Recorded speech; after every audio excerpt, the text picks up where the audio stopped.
편히 쉬우셨습니까? 거룩하고 복된 성일 하나님께서 6일 동안 부지런히 일하고 이 서일에 푹 쉬시라고 하나님께서 안식을 주셨는데 또 충전해서 한 주간 또 열심히 일해야 되겠죠. 여러분들 건강하시고 날씨가 춥습니다. 감기에 주의하시기 바랍니다. 건강 챙기시기 바랍니다. 아주 강풍이 불어와가지고 또 희생까지 하시는 안타깝은 소식이 또 들려오고 피해가 많다고 하는데 어쨌든 항상 견고하게 간판이나 모든 돌출부 간판 좀 견고하게 설치하고 안전 대비를 잘 하셔서 안전사고가 없기를 바랍니다. 자, 오늘 이 시간도 주일 저녁 찬양예배 말씀 로마서 7장으로 넘어가서 1절에서 13절 말씀을 공독해 드리고 공부하겠습니다. 형제들아, 내가 법 아는 자들에게 말하노니 너희는 율법이 사람이 살 동안만 그를 주관하는 줄 알지 못하느냐? 남편이 있는 여인이 그 남편 생전에는 법으로 그에게 매인 바 되나만 만일 그 남편이 죽으면 남편의 법에서 벗어났느니라. 그러므로 만일 그 남편 생전에 다른 남자에게 가면 음부라 이르되 남편이 죽으면 그 법에서 자유케 되나니 다른 남자에게 갈지라도 음부가 되지 아니하느니라. 그러므로 내 형제들아, 너희도 그리스도의 몸으로 말미암아 율법에 대하여 죽임을 당하였으니 이는 다른이 곧 죽은 자 가운데서 살아나신 이에게 가서 우리로 하나님을 위하여 열매를 맺히게 하려 함이니라.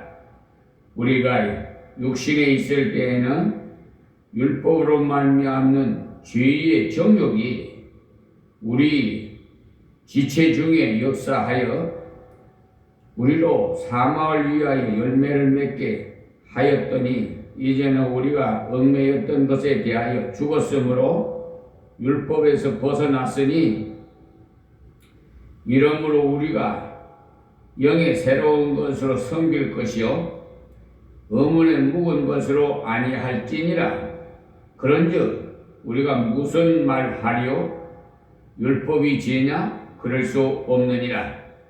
율법으로 말미암지 않고는 내가 죄를 알지 못하였으니 곧 율법이 탐내지 말라 하지 아니하였다면 내가 탐심을 알지 못하였으리라. 그러나 죄가 기회를 타서 계명으로 말미암아 내 속에서 각양 탐심을 이루었나니 이는 법이 없으면 죄가 죽은 것임이니라. 전에 법을 깨닫지 못할 때에는 내가 살았더니 계명이 이름에 죄는 살아나고 나는 죽었도다. 생명에 이르게 할 그 계명이 내게 대하여 도리어 사망에 이르게 하는 것이 되었도다. 죄가 기회를 타서 계명으로 말미암아 나를 속이고 그것으로 나를 죽였는지라. 이로 보건대 율법도 거룩하며 계명도 거룩하며 의로우며 선하도다. 그런즉 선한 것이 내게 사망이 되었느뇨? 그럴 수 없느니라. 오직 죄가 죄로 드러나기 위하여 선한 그것으로 말미암아 나를 죽게 만들었으니 이는 계명으로 말미암아 죄로 심히 죄되게 하려 함이니라. 아멘.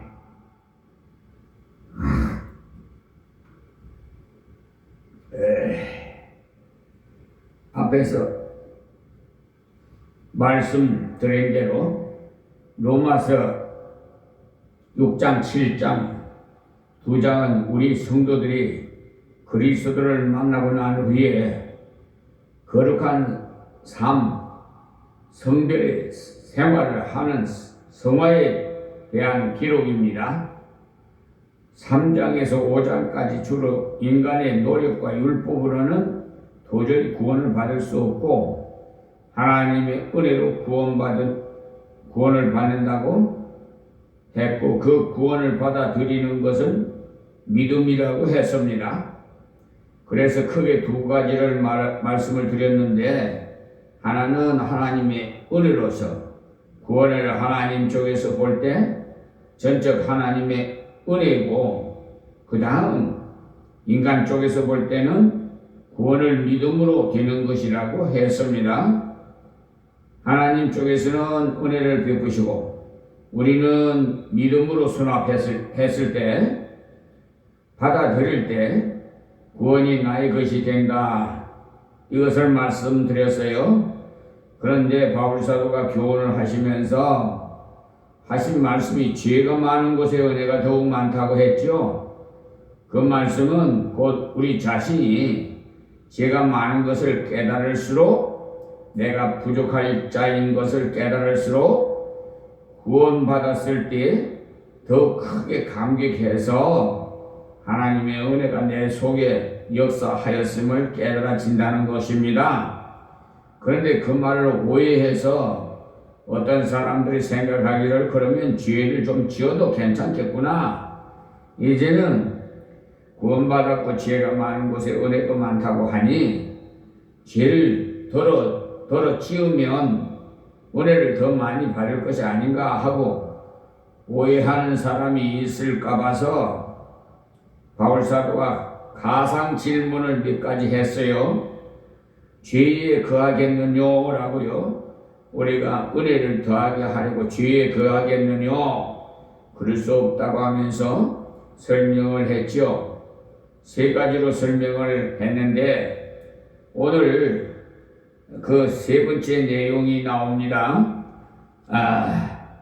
첫 번째는 예수님의 그 이름으로 세례를 받았죠. 세례란 것은 예수와 함께 죽고 예수와 함께 산다는 의미에서 받는다고 말씀드렸어요. 그리고 예수님께서 세상 죄와 나의 죄 모든 죄를 위해서 죽으심으로 죄의 값은 사망 문제를 완전히 처리하셨다 이 말씀이에요. 그렇다면 예수께서 다시 부활하시고 아버지 하나님의 뜻대로 하나님께 영광을 돌린 것처럼 너희들도 죄에 대하여 죽고 하나님 앞에 바로 살아야 되지 않겠느냐 이렇게 하시면서 세례의 원리에 대해서 설명을 해드렸어요. 그리고 예수의 그 이름으로 세례를 받는다는 말은 예수님이 십자가에 죽으실 때 나의 죄를 같이 포함하셔서 죽으셨다는 그 말씀이었습니다. 또 주님께서 다시 살아나실 때도 부족한 나, 죄 많은 나지만은 하나님 앞에서 새로운 존재로 영생할 것을 우리에게 주실 것을 약속으로 그가 살아나셨다 이 말씀을 드렸어요. 그 때문에 세례 받을 때 예수와 함께 나는 죽었습니다. 예수 때문에 나는 삽니다. 이 믿음을 가진 자만이 세례를 받을 수 있고 세례를 받아야 되는 것입니다. 그 다음에 둘째로는 종의 원리였습니다. 지난번 6장 15절에서 말씀을 드렸는데 죄의 종이 되면은 멸망에 이르고 하나님의 종이 되면은 영생에 이른다고 말씀드렸어요. 종이라는 것은 주인에게 속했다는 거죠. 종은 주인이 시키는 대로 하고 또 주인을 닮아가야 하면 됩니다. 우리는 예수로 말미암아 하나님의 종이 되었으니까 마땅히 하나님께서 좋아하시는 것을 해야 하고 싫어하시는 것을 하지 말아야 하는 것이 당연한 것임을 배웠어요. 그러므로 하나님의 종으로서 죄를 짓는 것은 아주 어리석은 일입니다. 그 다음에 이제 7장인데 7장은 사실 취급하기가 좀 어려운 장입니다. 왜냐하면 7장 1절에서 6절 말씀까지 해서 결혼의 원리에 대해서 설명을 했어요. 어떤 사람이 결혼을 했다면 남편과 아내의 관계는 법적인 관계이죠. 이것이 언제까지 유효한가 하면은 살아있을 동안만 유효합니다. 죽으면은 그 모든 관계에서 해방이 된다 이것입니다. 남편이 살아있는데 다른 남자를 사귀면서 돌아다닌다면 그 여자는 악한 여자로서 음부라 가늠한 자라고 해서 세상에서 아주 말자 취급을 해요. 손가락질을 받는다 이 말이에요. 그러나 남편이 죽고 나면은 재혼을 한다고 해서 그렇게 욕하지 않습니다. 물론 우리나라에도 옛날에는 남편이 죽어도 혼자 사는 것이 좋다고 했어요. 그것은 도덕상의 문제이지 법적인 문제는 아닙니다. 사람들 보기에 도덕적으로 좋게 보이죠.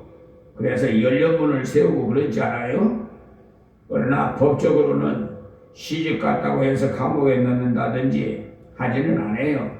그렇지만은 남편이 있는데도 그런 나쁜 짓을 하면 얼마든지 감옥에도 갑니다. 그래서 결혼의 문제를 통해서 설명을 해 주셨습니다. 또 전날에는 우리가 누구와 살았는지 살펴보면 율법하고 살았는 모양입니다. 율법은 참 똑똑해요. 예를 들자면은 이런 겁니다. 내가 여자라고 합시다. 결혼을 했더니 남편이 참으로 똑똑합니다. 말마다 옳은 말이고 사람 또한 깔끔하고 여러분 완전한 사람과는 결혼하지 않는 것이 좋아요. 그날부터 죽을 지경입니다. 그날부터 비평이 대상이 되기 때문에 밥을 자기보다 못한다더니 뭐 별것을 다 간섭하지요. 얼마나 골머리가 아프겠습니까? 그런데 제 남편은 얼마나 똑똑한지 전부 다 잘 알아요.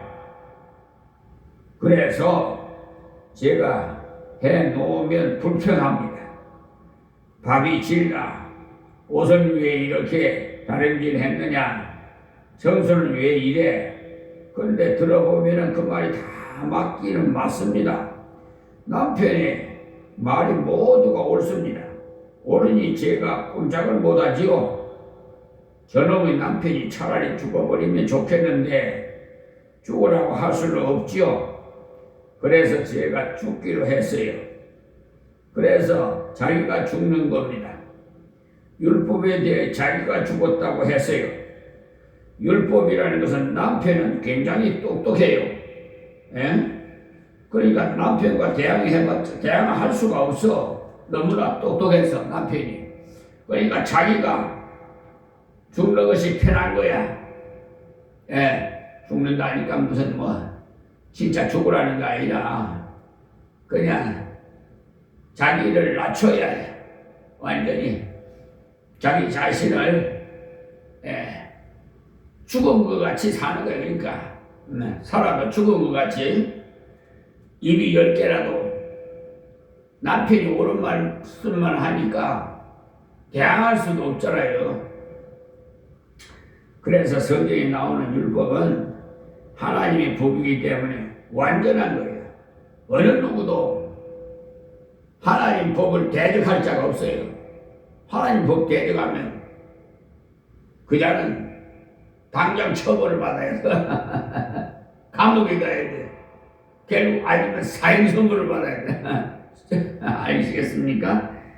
그러니까 율법이라는 남편은 인물도 잘나고 똑똑하고 완벽한 인간이에요. 그 다음에 다시 죽어서 새로 태어나서는 은혜와 결혼을 했어요. 이제 율법과 결혼한 게 아니라 은혜와 결혼을 했어요. 예수 그리스도와 결혼했다 그 말입니다. 자, 그 다음에 다시 죽어서 새로 태어나서는 은혜와 결혼했는데 은혜도 철두철미 완전한 것인데 여자가 밥을 잘못하면 와서는 밥을 해줍니다. 빨래를 잘못하면 빨래도 해줍니다. 또 계산도 잘못하면 계산도 해줍니다. 잘하면 된다고 오히려 격려까지 해줍니다. 등등 토닥거려주면서 위로를 해줍니다. 그것이 바로 은혜예요. 예? 이런 남편하고 사는 것이 좋겠습니까? 아니면 완전한 남편이 좋겠습니까? 율법 남편과 좋겠습니까? 예? 저는 완전한 사람과는 결혼하지 않는 것이 좋다고 생각합니다. 남편도 완전한 여자와 결혼하면 그날부터는 죽을 지경일 겁니다. 자고 나면 당신은 왜 그래요? 할 것 아니겠어요? 자기가 완전하기 때문이지요. 사람은 좀 부족한 자와 결혼하는 것이 좋습니다. 완전한 율법하고 결혼했는데 그만 이 여자는 완전한 율법에 대해 자기가 죽어버렸어요. 예수님께서 십자가에 돌아가실 때 율법의 정죄를 받았어요. 예수님이 그때 세상의 모든 죄를 어깨에 지셨기 때문에 율법으로 봐서 완전히 죽을 죄인이었어요. 예수님 자신으로는 죄가 하나도 없지만 그가 우리 죄를 대신 졌기 때문에 세상에서 제일 큰 죄인이었던 것입니다. 그래서 율법이 죽었어요. 완전히 죽었어요. 그래서 율법에 대해서 죽임을 당했다고 했어요. 근데 왜 하필이면 십자가에 못 박혀 죽였을까요? 당시에 로마 법에는 아주 악한 극행에 처하는 자, 큰 죄를 지은 자, 그런 자를 십자가에 처형을 해요. 로마법에, 당시에. 그래서 십자가의 못을 받아요. 극행에 처한 겁니다. 그러니까 죄의 문제는 죽음으로 끝나는 거예요. 아무리 빚이 많다고 해도 죽으면 끝나요. 우리나라 법에도 어떻게 해요? 저 사람이 잘못한 것이 많아. 남의 돈을 도둑질하고 많이 하고 사람을 많이 죽였어. 에? 극한 죄를 많이 지었단 말이에요. 에? 완전 그냥 묻지마 범죄자. 그렇잖아요? 아무 자기와 관계도 없는데도 그냥 막 길거리에서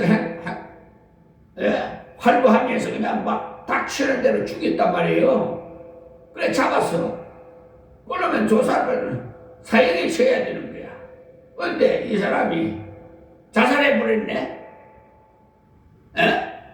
죽었어. 그러면 어떻게 하죠? 나쁜 짓을 다 했는데 사형을 처해. 살아있으면 사형에 처해야 되는데 자기가 먼저 죽어버렸어. 그러면 그러니까 왜 그것으로 전과자를 남기지 않고 그냥 처벌해줘야 거야 그냥. 그렇죠? 이 세상 법도 그렇죠. 그러니까 그러나 다시 새로운 남편이 예수 그리스도의 은혜인 남편이니 이렇게 사는 건데 그러면 어떻게 성결해서 살 수 있겠습니까?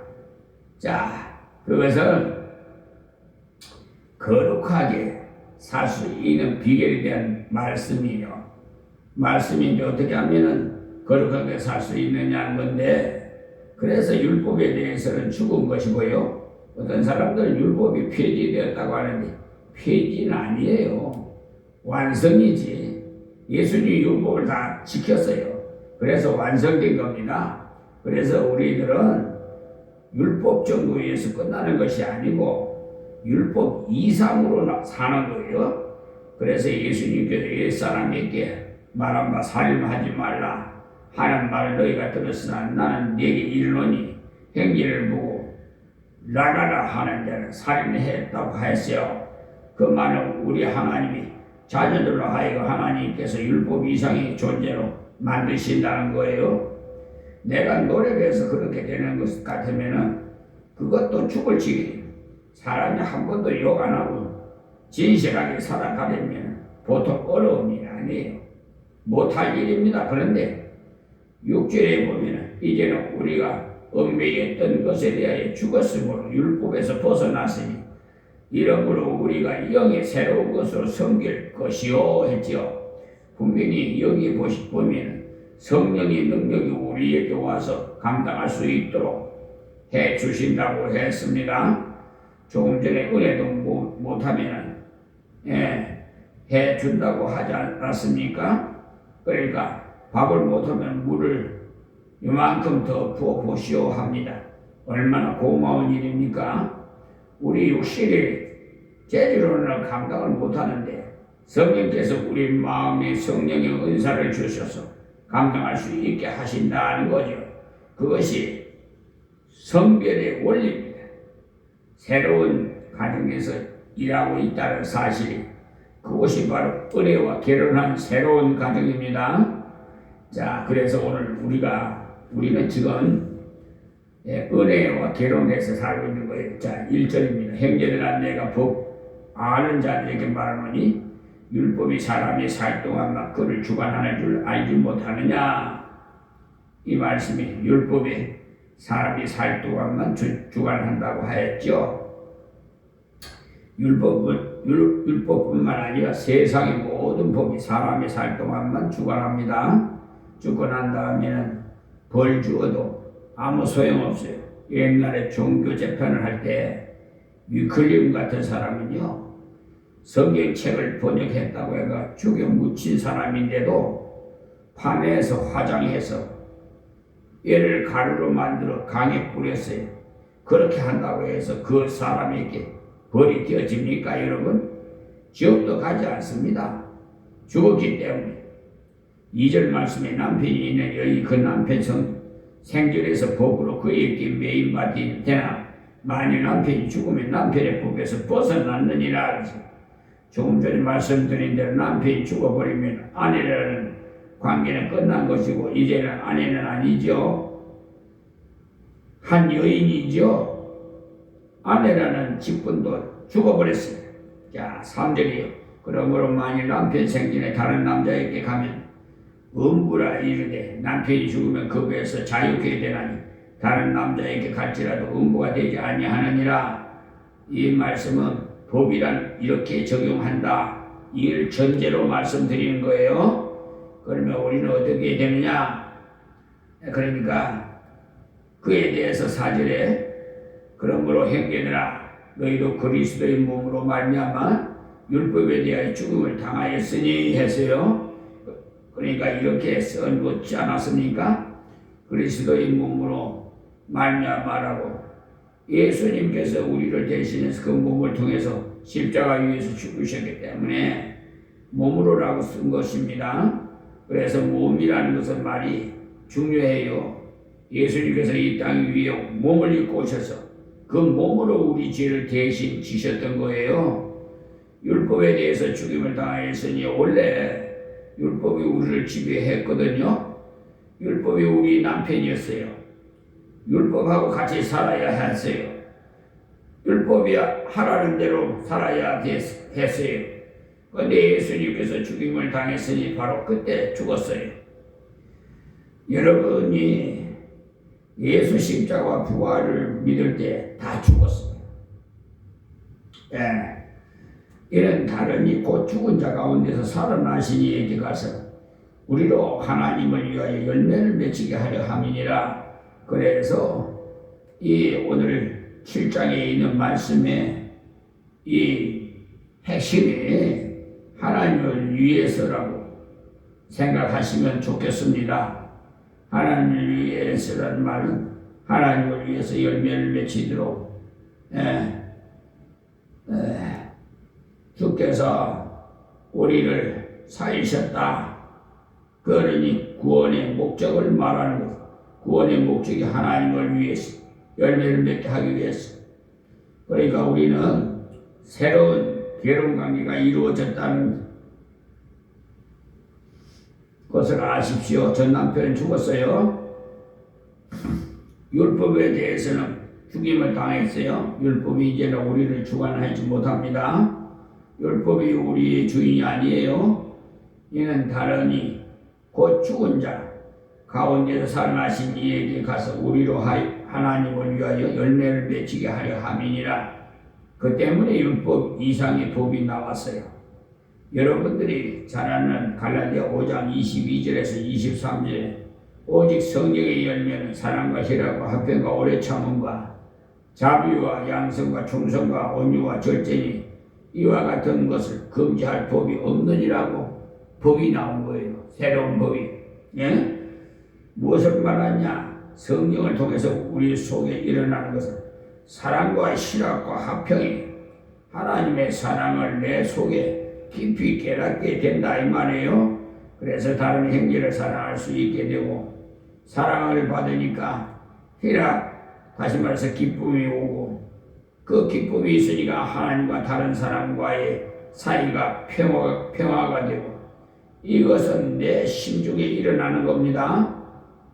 그 다음에 오래 참음과 자비와 양선이 나오는데 타인에 대한 겁니다. 다른 사람에 대할 때 자기같이 아니해도 참고 기다려요. 자기를 대적해도 참고 기다려요. 하나님의 사랑과 귀한 은혜를 입었기 때문에 나도 원래 부족했으나 이렇게 은혜를 받았는데 저 사람도 은혜만 받으면 괜찮겠다는 것을 깨닫기 때문에 참을 수가 있어요. 인간 자기가 참을 수 있는 것이 아니고 성령이 우리를 주관하시기 때문에 마음속에서 오래 참고 곧 될 때까지 참는다는 거예요. 내 자유로는 못 참아요. 성령이 내 안에서 지배하니까 참지. 그래서 그가 변화받을 때까지, 그가 새롭게 될 때까지 참습니다. 참을 참는데 할 수 없이 참는 것이 아니고 자비와 양선으로 참아요. 그러니까 자비란 말은 그에게 사랑을 주는 것을 말해요. 양선은 그에 대하여 부드럽고 친절에 대해서 그를 대접하는 것을 말해요. 그를 사람답게 대접하는 것을 말해요. 그 다음에 하나님에 대해서 충성, 온유, 절제라고 했어요.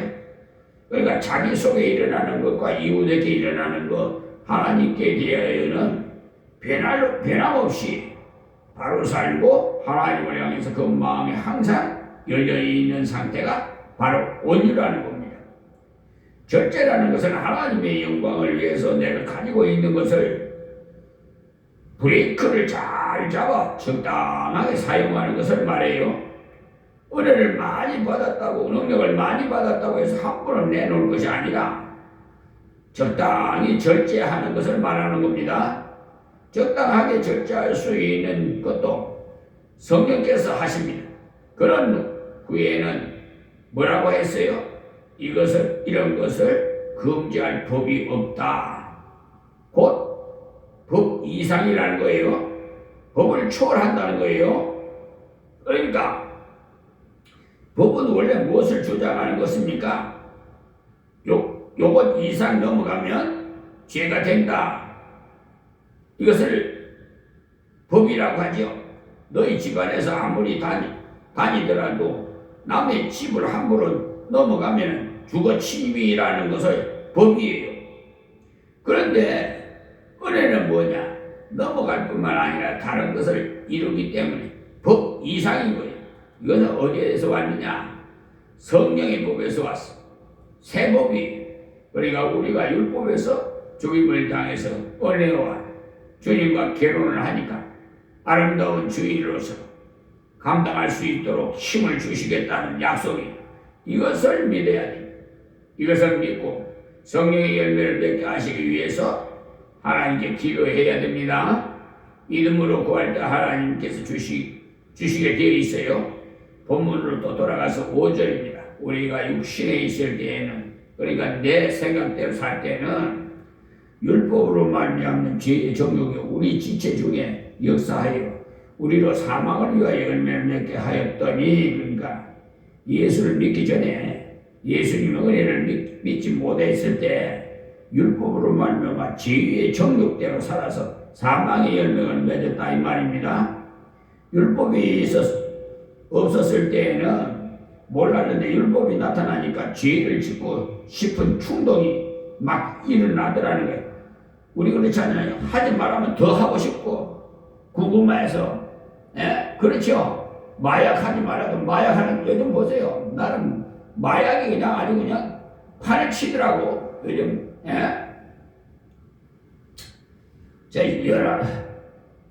그러니까 한 30년 전인가요? 30년을 보냈냐.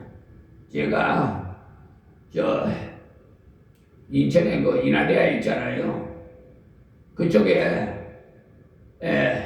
종종 갔어요.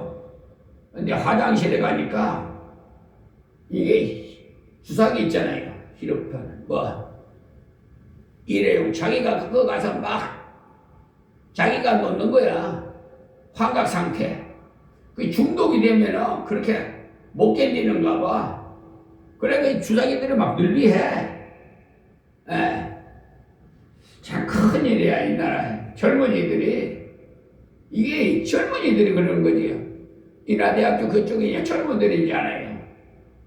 아휴 정말 저 완전히 그냥 지금 세계적으로 이게 문제가 되잖아요. 이번에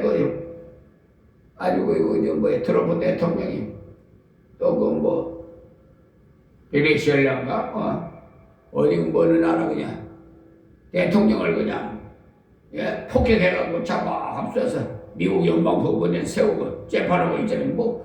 그것도 마약 관계에 결부되는 것 같아요. 뭐가? 이거 참 이게 문제예요. 하지 말라는 애들 보거든요. 우리 어린 때는 하지 말라는 건 더 궁금해서 더 하는 거예요. 이상하게. 그 나쁜 짓을 안 가르쳐줘도 잘해. 좋은 일은 자꾸, 옳은 일을 가르쳐주면 잘 안 하고, 인간의 그 아담의 피가 흘러가지고 곁길로 자꾸 가는 거예요. 반대 방향으로. 선악과 먹지 말았는데 먹어가지고, 그것도 여자가 먼저 먹었어요. 죄를, 그러니까 여자가 먼저 죄를 지었어요. 그걸 깊이 한번 생각해 보세요. 왜 여자가 먼저 죄를 지었는가? 마귀가 왜 여자한테 먼저 접견했는가? 여러분 한번 깊이 한번 생각해 봐요. 여자는요 약해요. 이 모든 것이 약해요. 부드러워요. 그러니까 남자는 강해요. 견고해요. 그래서 힘으로 하면 남자가 이겨. 근데 말로는, 여성하고는 말로 대항한다면 져요. 심표를 하나님께서 여성에게 남자보다 막 크게 만들어놨어요. 막 다다다다닥 가요. 그런데 하여튼 말재주도, 그러니까 말재주가요, 거짓말도요, 얼마나 입만 벌리면 거짓말하는 사람, 나 강하고 한 사람 봤어요. 예수 믿는가 봐요. 성경책을 가지고 있는. 완전히 입만 벌려 금방 탄로날 거예요. 거짓말이에요. 여성 3사람만 모이면 말 참새떼라고 그러잖아요. 왜 그렇게 자기 남편 흠잡고 뭐 서로 그냥 주고받고 뭐 그러는가 봐. 그래서 내가 미장원을 안 가요. 가기가 싫은 거예요. 남자들 요즘 머리 커트하는데 미장원 많이 가죠. 수근수근. 아니 왜 그 나무 말을 하기가 그리 좋아해요? 참 못된 성격들을 가지고 있어. 그래서 마귀가 여성한테 붙어요. 그렇게. 예. 귀가 얇아서 설리하게 잘 듣고, 예. 잘 넘어가요. 예. 남자가 꼬시면 그냥 싹, 돈 준다 그러면 싹 넘어가. 지조가 없어. 물론 옛날 우리 선조들이 우리 어머니들은 정조가 있어. 그래서 연료물을 세워놓지. 예. 남편이거든. 시집 가도 되는데 안 가. 정조를 시키고. 그래서 연료물을 세워놔. 자, 그러니까 이 이제 세복을 주셨어요. 성령의 9가지 열매. 예. 자, 그러므로서 여기 이제 6절의 말씀을 드리다가 그리겠는데, 우리가 얽매였던 것에 대해서 죽었으므로, 우리가 그러니까 얽매였던 것이 뭐 율법이 남편을 죽었으니까. 근데 율법이 죽었다고 한 게 아니라 율법을 완성시키기 때문에 우리가 율법 위에 올라가는 거야. 알겠습니까? 법 위에. 하나님 법 위에. 왜? 예수님께서, 신랑께서 예수님께서 은혜, 하나님께서 은혜로 예수님을 부활시켰잖아요. 완성했단 말이에요. 예수님께서 법을 다 지켜서. 그러니까 더 지킬 필요가 없다 이거야. 이제 은혜의 남편과 사는 거야. 그러니까 자유예요. 은혜의 자유, 진실. 그러니까 진리에서 자유를 얻는 거야. 할렐루야. 진성, 그러니까 진실한 진정한 자유는 진리에서 나. 세상에 뭐 전 윤석열 대통령 저 유엔 본부 기조연설에서 뭐 자유였지, 그런 자유 말고요. 그러니 이런 세상적인 자유 아니고 참 자유는 진리에서 나와요. 예, 참 자유. 이 세상 자유도 그렇게 좋은데 진리의 자유는 더 말할 것도 없죠. 자, 그러니까 우리가 이렇게 율법에서 벗어났으니 관계가 이제 없어졌다 이 말이에요. 그럼 이러므로 우리가 영이 새로운 것으로 섬길 것이요 의문에 묶은 것으로 아니할지니라. 그러니까 영이 새로운 것으로라는 말은요, 성령의 능력으로 일을 합니다. 조금 전에도 말씀드렸지만 새로운 계로는 그 속에서 능력을 주면서 일을 시켜요. 또 의문이라는 말은 문자, 계명 이런 뜻인데, 그러니까 문자적으로는 조문을 따라가서 하려고 애를 쓸 것이 아니라 이제는 조문 이상으로 영이 새로운 것으로 걸어갈 수 있음을 말하는 겁니다. 예수님께서도 조문보다도 더 놀라운 것을 말씀했어요. 가늠하지 말라는 말을 너희는 들었으나 나는 너희에게 이르노니 여자를 보고 음욕을 품는 자마다 가늠했다고 하셨음을 예수님께서 조문 이상으로 해석하신 것입니다. 그것은 무슨 말인가 하면 하나님의 사람, 영의 새로운 것을 얻은 사람을 그렇게 되어지게 한다는 겁니다. 성령께서 우리를 지배하셔서 우리를 주관하실 때 그렇게 되는 겁니다. 그러나 우리가 거룩한 삶을 사는 데 있어서는 먼저 조문에 얽매여서 살고자 하는, 율법에 얽매여서 살고자 하는 그런 생활을 먼저 벗어버려야 돼요. 율법보다 더 낫게 율법 이상으로 하나님께 하게 하시는 존재가 되기를 구하는, 그렇게 주시는 은혜를 사모하라는 겁니다. 7절부터 13절까지는 과거로 표현되어 있는데 시제가 전부 과거로 되어 있어요. 14절부터는 현재로 되어 있는데 과거를 한번 살펴보고 현재를 다음 주일에 하겠습니다. 다음 시간에. 자, 그런즉 우리가 무슨 말이요? 율법이 이제냐? 그럴 수 없느니라. 자, 율법이 우리 죄를 지적해서 괴롭히는 것이 율법이 나쁜 것이 아니냐고 하는 사람도 있죠. 그렇지 않아요. 조금 전에도 말했지만 우리의 전남편인 율법이 똑똑하기로는 따를 자가 없어요. 율법이 죄냐? 그럴 수 없다고 했어요. 자, 율법으로 말미암고는 내가 죄를 알지 못하였으니 곧 율법이 탐내지 말라 하지 않았다면 내가 탐심을 알지 못하였으느니라 그랬습니다. 그러니까 거울이 없으면 얼굴에 더러운 것이 묻었는지 안 묻었는지 어떻게 아느냐는 거죠. 율법은 마치 거울과 같은 거예요. 거울 가지고 얼굴을 씻지는 못하지만은 거울을 보고 묻었다는 것을 알 수가 있죠. 그래서 닦아내는 것은 물로 씻어야 되겠죠. 그것이 율법이 우리에게는 죄를 가르쳐 주는 것이, 그러나 그 죄를 씻을 능력, 곧 없이 할 능력이 없어요. 그렇다면 거울이 나쁩니까? 나쁘지 않죠.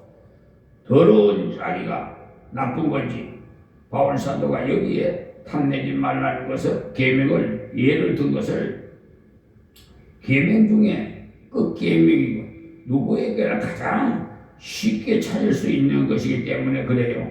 사람이 누구라도 약간 그런 마음이 생기지 않은 사람 있겠습니까? 그런데 성경 말씀을 보니까 탐내지 말라, 탐내는 것은 죄라는 것을 듣고 나니까 그 말씀이 맞구나 하고 알게 돼요. 그래서 빌립보서 3장 6절에 보면 바울이 뭐라고 했느냐면 자기는 율법으로는 흠이 없는 자라고 했어요. 무슨 말인가 하면은 바울 자신은 다른 율법은 모두 지켰다는 말이에요. 다른 율법은 껍데기로 지킬 수 있습니다. 내 앞에 다른 신을 두지 말라고 했는데 나는 다른 신에게 절하지 않았으니까 다 지켰어요. 도덕질 하지 말라고 했으니 나는 남의 물건을 훔치지 않았으니까 이것도 지켰어요. 또 안식일을 기억해서 거룩하게 지키라고 했으니까 나는 주일에 예배에 빠지지 않고 잘 들여왔으니까 안식을 다 지켰어요. 이런 것은 모두 껍데기로는 잘 되는데 탐내지 말라.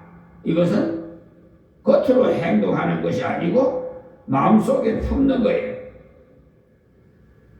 그러니까 바울은 지독한 율법주의자예요. 얼마나 지독하게 성경대로 살려고 애쓴 사람인지 모릅니다. 그런데 탐내지 말라는 말 듣고 나니까 이마에 땀이 바짝바짝 나더라는 거예요. 다른 것은 다 지켰는데 이것은 지키려고 하다 보니까 벌써 범했더라는 거예요. 탐내지 말라는 말을 듣고 나니까 벌써 탐을 내고 있었다는 거예요. 물건만 탐내는 것이 아니고 지위를 탐내고 남의 수양을 탐내는 거예요. 그러니까 아무 것에 그 인격이 참 좋던데 탐내는 것은요 한없이 많아요. 그렇지 않아도 욕망을 없애자라고 하는 종교가 있어요. 욕망을 없애자 하지만 그러면 욕망을 없애자는 그 욕망을 어떻게 합니까? 그것도 마찬가지로 욕심이 가만히 따져보면은 탐내지 말라는 이 말은요 인간의 힘으로는 도저히 어떻게 할 수가 없어요. 그런데 모든 범죄의 기초가 탐내는 것에서 출발해요. 도적질하는 것도 탐내는 데서 나오고 가늠하는 것도 탐내는 것에서 나오고 살인도 탐내는 것에서 나오고 모든 범죄의 기초가 탐욕에서 나와요. 바울은 탐내지 말라는 말을 안 들었으면 좋겠는데 듣고 나니까 그때부터는 탐이 속에서 발동을 걸고 있었어요. 안 들었을 때는 죄를 지었지만 죄로 여기지 않았기 때문에 사람의 마음은 편했어요. 탐내는 것이 죄라는 것을 배우지 않았을 때는 탐이 죄인 줄 몰랐기 때문에 내 얼굴에 김치 국물이라든지 더러운 것이 묻어도 모를 때는 기분이 좋게 다녀요. 그러나 집에 와가지고 거울을 보고는 탄식을 하지요. 아이고 이런 모습을 하고 시장에 갔으니 나를 본 자들이 정신 이상자로 여겼겠구나. 모를 때는 자유롭게 다니죠. 괜찮아요. 그런데 그것을 보니까 내가 이 미친 사람같이 다녔구나. 세상에 이럴 수가. 그것이 율법이라는 거예요. 율법이 나쁜 것이 아닌데 보니까 탐욕에 깨달아졌어요. 바울이 이 탐욕을 도저히 없앨 수 없더라는 거예요. 그런데 나중에 가서는 없앴어요. 바울이 어떻게 그렇게 될 수 있었느냐? 자, 빌립보서 읽어보십시다. 그리고 디모데전서를 보시든지 거기 보면 자족하기를 배웠노니라고 했어요. 자족. 어디서 배웠어요? 성령이 바울 자신에게 역사하니까 받은 것이 자꾸 생각나더라는 거예요. 하나님께서 나에게 이것도 주었고 저것도 주었고 살펴보니까 자기 속에 하나님의 은혜가 가득 찼더라는 겁니다. 고린도전서 15장 8절에서 10절 말씀을 참조해 보세요. 아무것도 아닌 내가 예수 믿어서 구원을 받았구나. 예수 믿은 사람 핍박만 하고 죽였는데 내가 예수님의 사도가 되었구나. 하나님께서 이렇게 많은 것을 주실 수 있나? 무명한 자 같으나 유명한 자요. 사람들은 알아주지 않아도 하나님께서는 모두를 알아요. 유명한 자라는 거예요. 가능한 자 같으나 많은 사람을 부욕해 하는 자고 아무것도 없으니 가능하지요. 그러나 예수 믿게 해서 천국 가게 했으니까 최고 부자 만들어주는 것 아닙니까? 고린도후서 6장 9절에서 10절 말씀 참고하시고 이런 것을 생각해 보니까 너무나 놀라웠던 거예요. 그러나 이러한 것이 하루아침에 이루어진 건 아닙니다. 그래서 자족하기를 배웠다고 했어요. 그 때문에 성령의 지도를 받아서 하루를 지나면서 받은 것을 한 번씩 적어 보십시오. 한 번 되돌아보면서 복습을 해보는 것이 참 좋습니다. 오늘 어디 갔다가 자동차가 바로 옆으로 지나갔는데 하나님께서 보호해 주셨구나. 정말 아찔하고 소름 끼치는 일이죠. 여러분 도보로 가는데도 차가 샥 지나가면 만약 그 차가 도보로 그 운전자가 실수로 고의적이 아니라 실수로 잠깐 졸았든지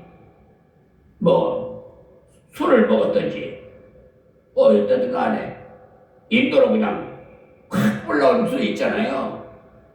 한번 생각을 해봐요.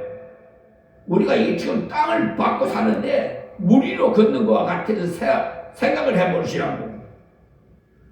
우리는 베드로가 바다를 물 위에 걸어갔어요. 베드로가 예수님을 볼 때는, 근데 세상을 볼 때는 빠져버렸어요. 사람 살려달라고 예수님께 부르짖었어요. 그렇죠? 그러니까 우리는 예수님을 십자가를 향해서 달려가야 돼요. 예수님만 보시면. 다른 신랑 보면, 세상 신랑 보면 죽어요. 영적 가늠한데 육적 가늠도 죽는데 영적 가늠은 더 말할 수가 없지 뭐. 그러니까 우리 예수 신랑만 섬기고 사십시다. 세상 신랑 겪는 일도 하지 마세요. 하나님 벌써 알아요. 겪는 일에서 세상 신랑 보는지 안다니까.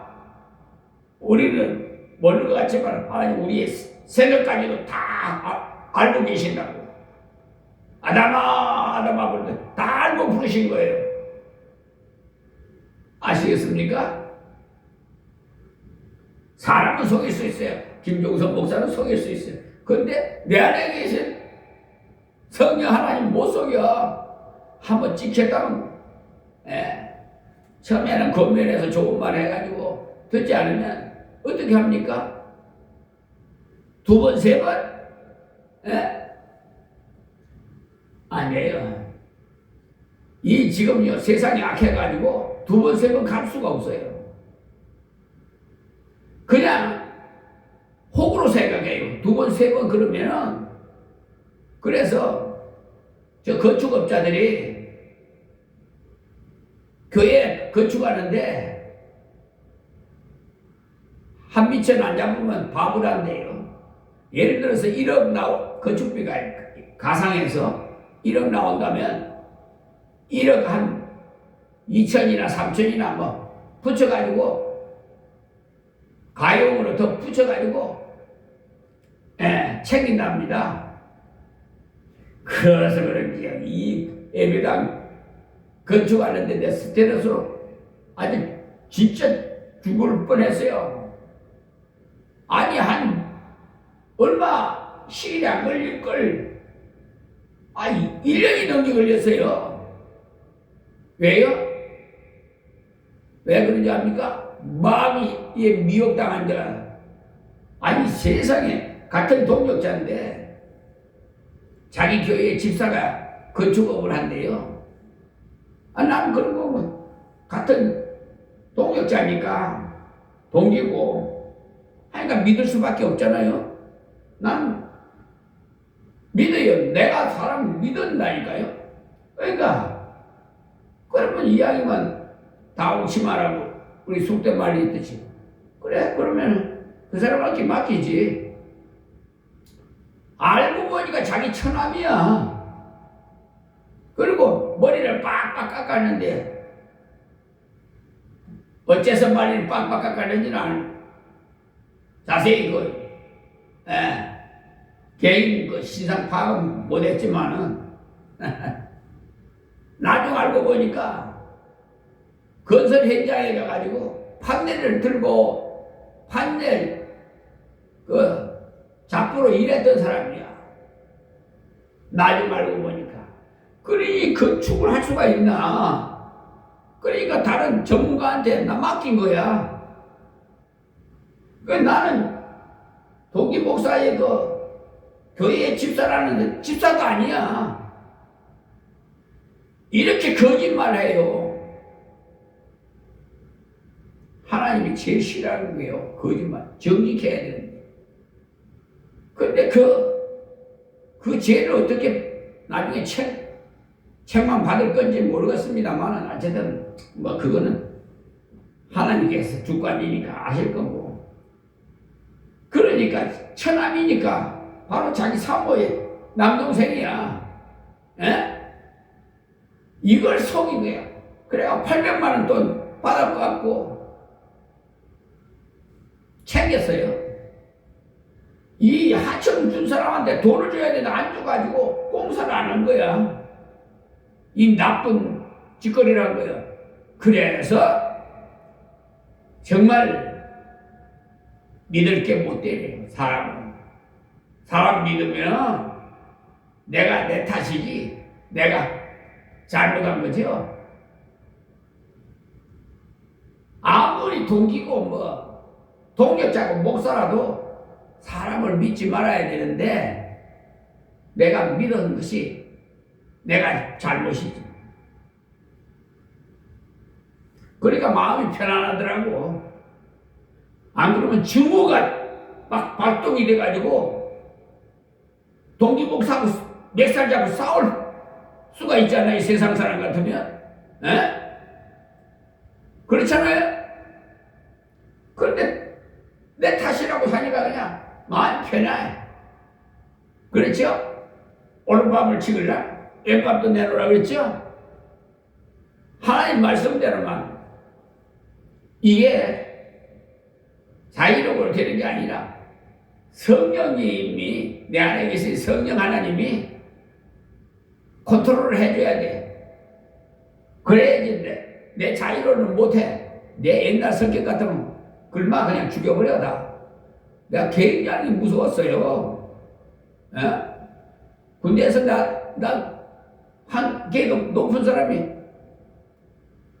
무작정 아무 이유 없이 차례 터지 그냥 주먹이 날아가서 피가 쫙 나니까 그냥 피를 보니까 이 사람이 확 돌아버리더라고. 내 총 가지고 다 죽여보려고 그랬어요. 그랬더니 그 사이에 그냥 다 도망가 벌써. 그 후로는 일절 나한테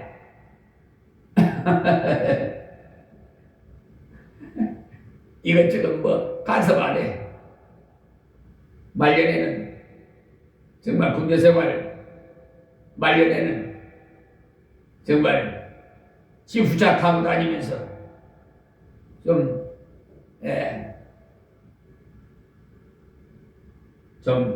힘을 좀 썼어요. 그래서 수사의 능력도 하나님께서 다 가르쳐 주십니다. 하나님 쓰시려고 다 이렇게 미리 훈련을 시켰더라고요. 옛날 훈련을. 60년 전에 서울에 올라왔을 때 단실에 올라와서 다리 밑에 가서 노숙을 하고, 요즘은요 노숙이 호텔이야, 지하철이. 그전에는 없었어. 60년 대만 해도 초에 다리 밑에 가서 웅크리고 그냥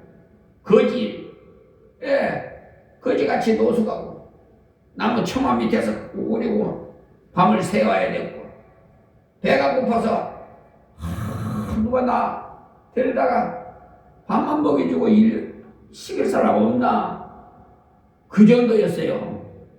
배고픔이 얼마나 뼈저리게 느낀 사람이에요. 노숙 생활도 하고.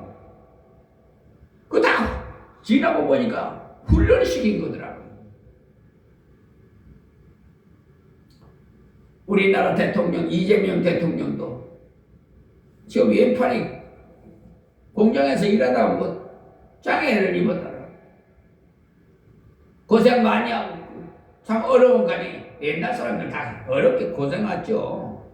참 고생들 많이 해. 근데 이재명 대통령 머리가 비상한 하나님이 기회를 주셨어요. 그러니까 이렇게 이 시대의 대통령을 쓰시려고 훈련을 시켰어요. 마찬가지에 저도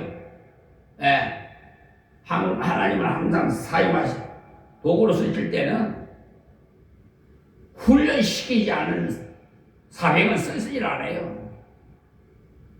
여러분 어려움이 있으니까 여러분 하나님께서 연단히 훈련시키는 줄 아세요. 감사하게 생각해야 돼. 그때 당시에는 고통스럽죠. 정말로 군생활 하면서 처음에 신병 교육대 들어가봐요. 얼마나 고통한 정신은 얼굴이 뚱뚱 부어요. 그냥 막 차고 돌리는데 어디 뭐 딴 생각할 시간이 없어.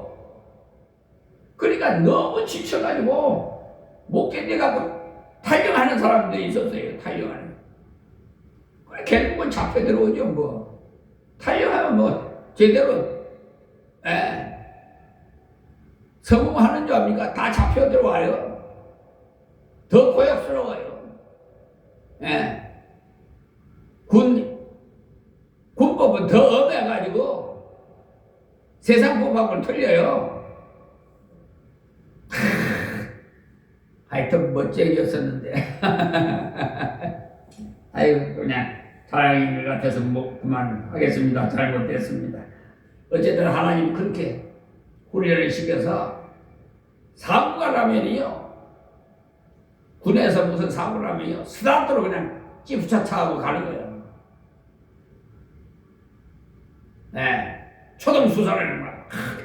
그러니까 지금요 경찰에서 수사하잖아요. 저는요 심리학을 하나님께서 본 거예요. 심층 취재 수사력을 갖췄잖아요. 그래서 법에다가 이게 복합적으로 딱 하니까 그냥 걸리는 것이 없어요. 하나님께서 지혜를 주셔서 팩트로 그냥 어쨌든 하나님께서 이 시대 빛과 소금의 일거리 불의의 전쟁을 하게. 그래서 이 세상에 무서운 사람 하나도 없어요. 하나님 대적할 사람이 누가 있어요? 하나님의 정권 대사이 사자 목사님 감히 누구를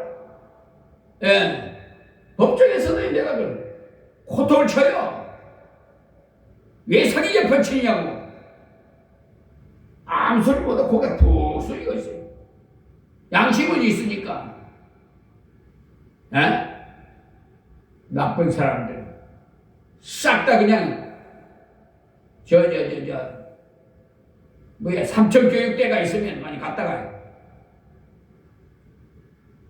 훈련을 좀 시켜서 새 사람으로 거듭났으면 좋겠어요. 지금 사법부 완전히 개혁시켜야 돼요. 이대로는 안 돼요. 그래서 너는 빛이다, 너는 소금이다. 여러분 좀 빛과 소금의 역할을 좀 감당하세요. 진짜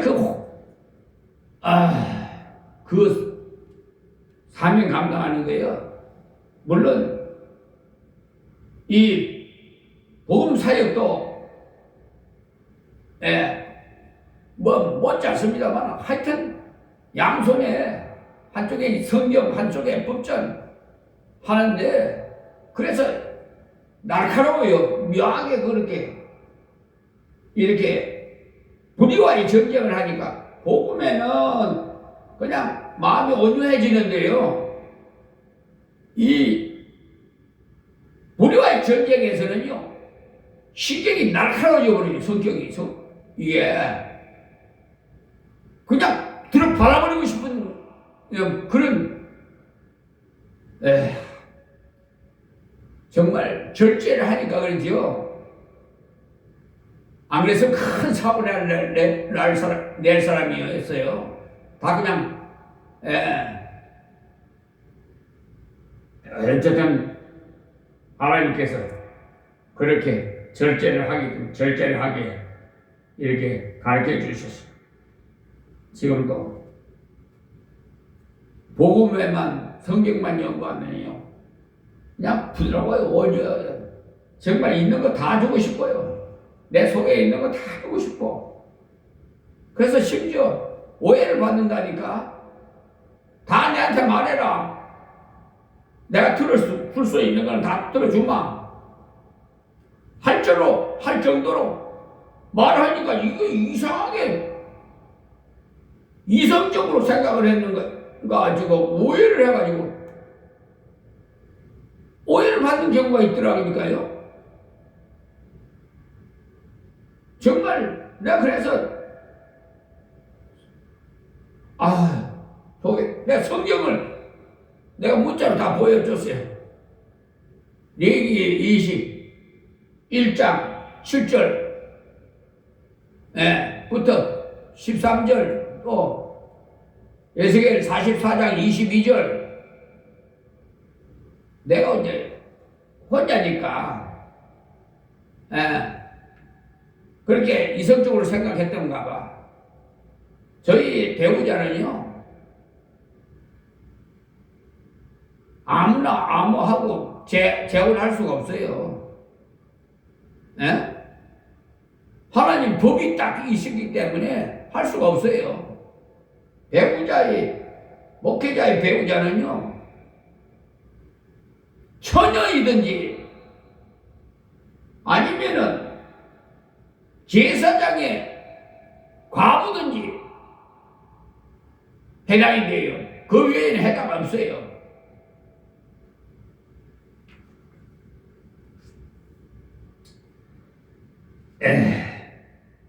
자, 말씀 8절 보겠습니다. 그러나 지혜가 기회를 타서 계명으로 말미암아 내 속에서 각양 탐심을 이루었나니 이는 법이 없으면 지혜가 죽은 것임이니라. 그러니까 법이 없으면 내가 무슨 죄를 지었는지도 모르겠죠.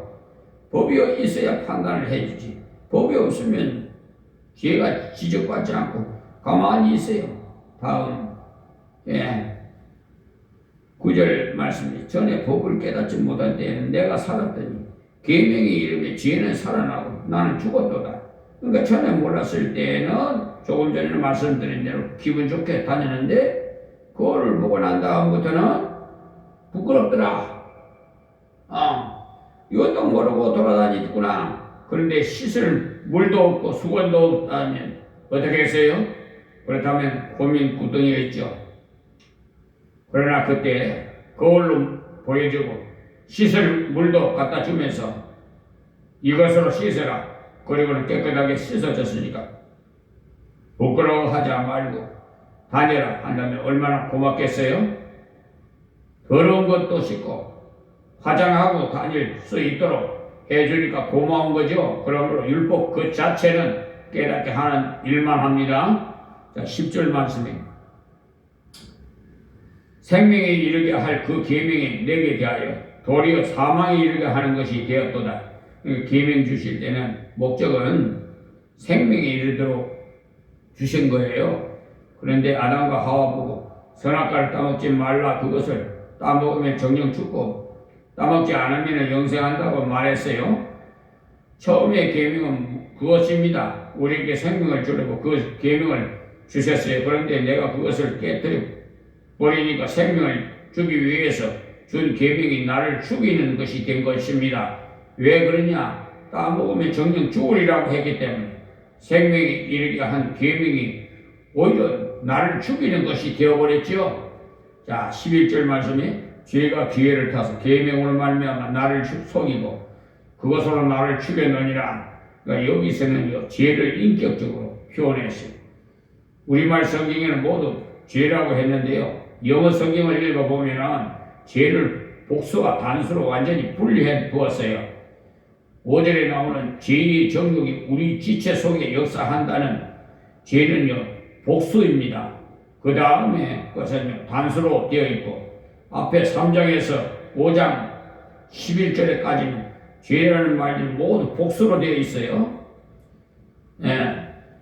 개개별로 짓는 죄에 대해서는 전부 복수로 쓰여졌어요. 그러나 죄를 짓고자 하는 욕망이라든지 죄악으로 가고자 하는 죄성 거기에 대해서는 모두 단수로 썼습니다. 사람 마음속에 죄로 가고자 하는 그런 성질이 있다 이 말이죠. 죄가 기회를 타서 계명으로 말미암아 나를 속이고 그것으로 나를 죽였느니라. 그러니까 속였다는 말은 따먹으면 정령 죽으리라고 하나님께서 말씀하셨는데 마귀가 따먹으면 하나님같이 되겠다고 속였죠. 하나님같이 되겠다는 말이 속았던 겁니다. 나라의 법도 그래요. 나라의 법을 걸리면 죄를 지었으나 들키지 않으면 기분이 굉장히 좋은 모양이에요. 내가 오른쪽으로 갔지만은 성경이 못 봤으니 됐다는 묘한 심리가 사람들 마음에 있는 것 같아요. 안 봤으니까 되겠다 하고 얼른 지나가요. 그것이 그렇게 좋은가 봐요. 그것이 다 인간의 죄성 때문에 아담이 범죄한 이후부터는 그런 것이 역사하기 시작했어요. 자, 12절에요. 이로보건대 율법도 거룩하며 계명도 거룩하며 의로움에 선하도다 했어요. 왜 그렇습니까? 하나님께서 주셨기 때문에. 하나님께서 주셨기 때문에 율법도 거룩하고 계명도 거룩하고 선하고 거울을 절대로 나쁜 것이 아니에요. 그래서 13절에는 뭐라고 했느냐면 그런즉 선한 것이 내게 사망이 되었느냐? 그럴 수 없느니라. 이게 사망이 되기 위해서 준 것이 아니라는 말씀이에요.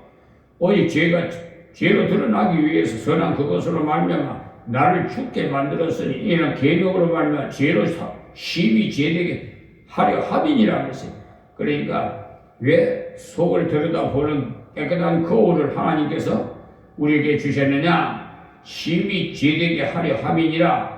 무슨 말씀이에요? 내가 정말 지독한 죄인이라는 것을 알아야 주님의 은혜를 사모하고 하나님께로 돌아가기 때문에 사람이 자기가 심히 죄인이라는 것을 바로 못 깨달으면 구원받았다고 해도 크게 즐겁지 않아요. 내가 약간 모자라서 조금 봐주어서 그래 되었다고 생각하면 별로 감사치 않아요. 그러나 15절 아니 15점 먹었는데 언제나 학점을 주었다면은 아이고 정말로 나를 불쌍히 여겼구나 하면은 감격하게 돼. 시위 죄되게 한다는 것은 하나님이 그 나라에서는 금방에도 못 가는 인간이라는 거예요. 하나님의 말씀에 비춰봤을 때는 인간 이하의 인간이라는 것을 알아서 인간으로서는 도저히 가망 없으면 알 수 있어요. 그 때문에 율법도 많이 연구해 봐야 돼요. 율법 가지고 구원받는 것은 아니지만은 거울로 들여다봐야 자기 얼굴이 깨끗함을 알듯이 자기를 알아서 하나님 앞에 올바르게 나갈 수가 있어요. 우리도 여기 두 가지를 잊지 맙시다. 하나는 예수 그리스도를 통해서 우리가 하나님 앞에서 율법에 대해서 죽은 자라는 것, 이것은 하나님 앞에서 법적인 판결입니다. 끝난 거예요. 그러면 다시 새로운 결혼을 하되 누구와 결혼해요? 은혜 예수 그리스도와 결혼했어요. 이 말은 그리스도와 같이 산다는 말입니다. 왜 목적이? 그 목적이 뭐예요? 하나님을 위해서 열매를 맺게 하기 위해서입니다. 다 목적이 있는 거예요. 무슨 일을 하든지. 예수 그리스도를 나의 남편으로 모셨는데 그 예수님 은혜와 예수님이시라 능력을 주셔서 일하게 하시는 거예요. 참으로 멋있는 남편이 비평을 자꾸 해서 못한다고 하지 않고 옆에서 거들어주면서 살아간다면 얼마나 기분 좋아요? 예? 그렇죠? 옆에서 자꾸 긁어내려 봐요. 얼마나 기분이 나쁜가요? 예수님께서 우리에게 영이 새로운가 율법 이상의 사랑으로 걸어갈 수 있도록 영의 새로움을 주십니다. 우리 예수 그리스도를 믿을 때 성령을 받았어. 이 성령이 나를 주장해야 돼요.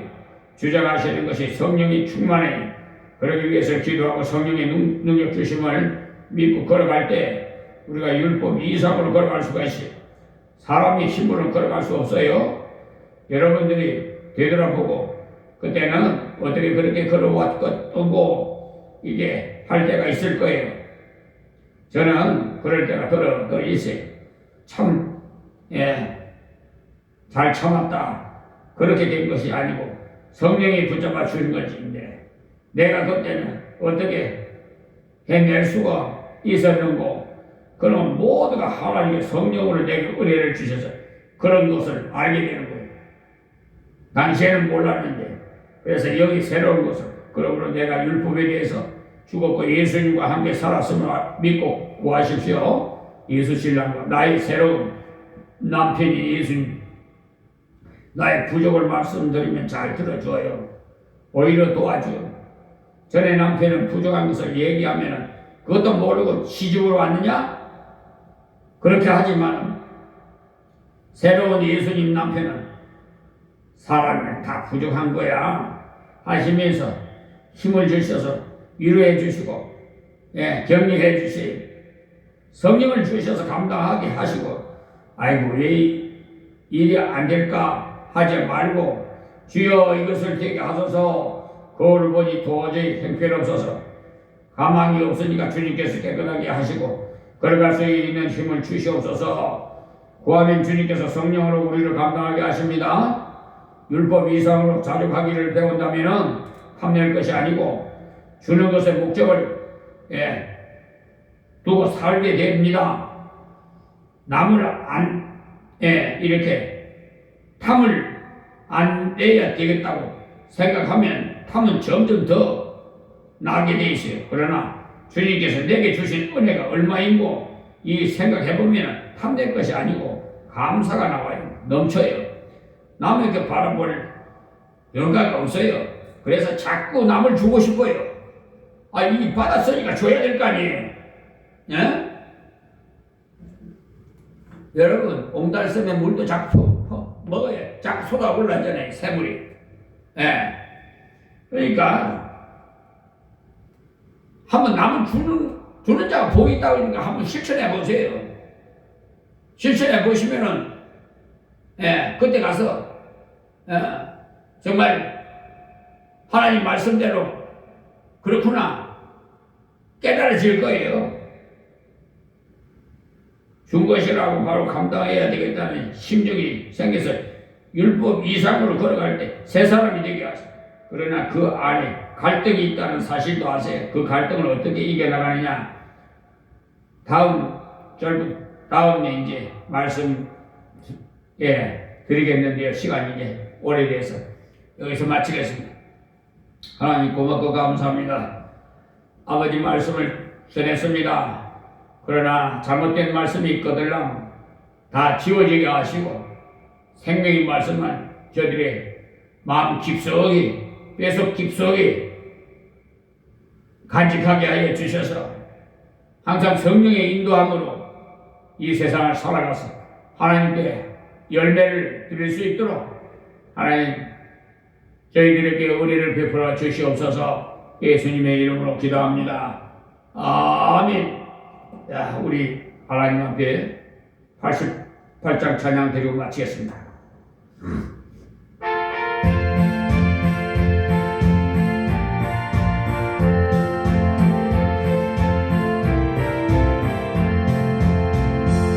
늘 인정성하는 친구가 계신 구주의 주님은 응답하라.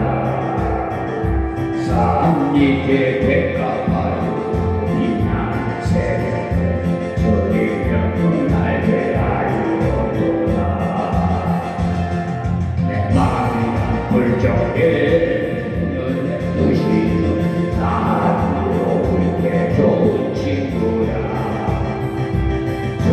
저산 밑에 그가 빛나는 데가 기회의 것이었도다. 내 몸의 모든 영역을 대상으로 나의 항상 여기서 주시고 같이 주시고 시험을 당할 때에 나의 기도 조치 물리치사 계시네.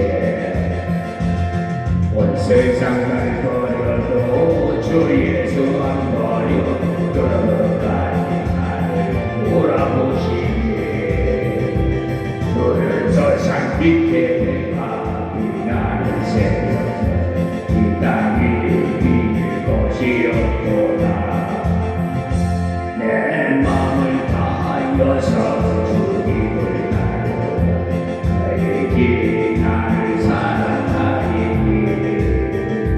돌돌이 부럽지 않고 작동이 거부해 주는 높은 산성 대강 되시라.